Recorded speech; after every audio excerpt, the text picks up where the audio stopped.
मुद्दा ऐकून घ्या माझा। जो विषय आहे त्यासाठी उपोषण सुरू आहे आणि पहिल्या कॅबिनेटमध्ये कोणी सिलेक्ट येतो म्हटलं हे बघा काय राहणार आहे? हे बघा, माझी भूमिका माझ्या समाजाला माहीत आहे, धनगर समाजाला माझी भूमिका माहीत आहे, मी ती बोलायलाच पाहिजे अशातला भाग नाही।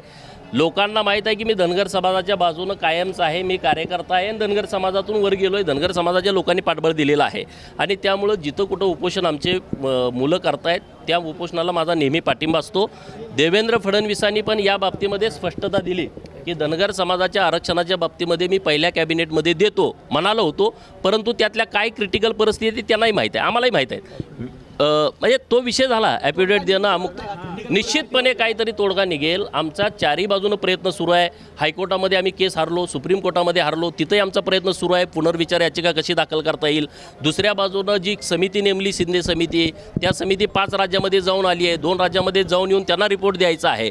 चारही बाजूनं आमच्या समाजाच्या सगळ्या लोकांचा प्रयत्न सुरू आहेत। वेगवेगळ्या पार्टीत काम करणारे नेते मंडळी, कार्यकर्ते मंडळी ते ताकदीनं प्रयत्न करतायत, आंदोलन करतायत आणि आता आमचा एकच प्रश्न राहिला आहे, बऱ्यापैकी प्रश्न आमचे संपलेत, एकच प्रश्न राहिला आहे तो आरक्षणाचा आणि तोही प्रश्न निकाली निघेल अशा बाबतीमध्ये आमचा सगळ्या बाजूनं प्रयत्न सुरू आहे। सरकार सकारात्मकतेनं आम्हाला प्रतिसाद देतं आहे, परंतु ते निर्णयापर्यंत यावं अशा पद्धतीनं आमच्या लोकांची भूमिका आहे, मागणी आहे आणि मला वाटते निश्चितपणे काहीतरी चांगला मार्ग यातून निघेल। एबीपी माझा, उघडा डोळे बघा नीट।